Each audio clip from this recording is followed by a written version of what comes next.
This is a review of the Tetrapond replacement UV bulb for Tetrapond UV Clarifier.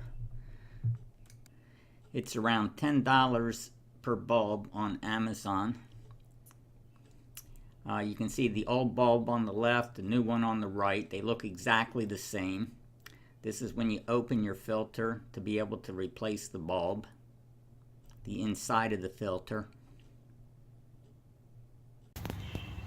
So this video is to show that the water in the pond is crystal clear. You can see right down to the bottom with no problem. And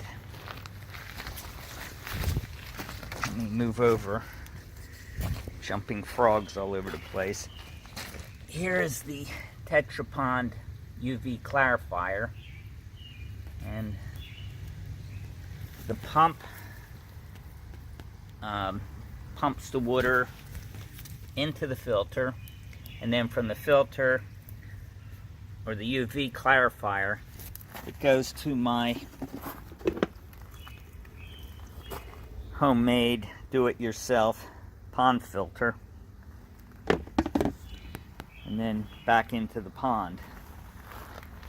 But you can see, I mean, the fish are at the bottom of the pond, and you know, you can see them just fine. There's crystal clear water, no green pea soup, and the new bulb that I put in is working just fine.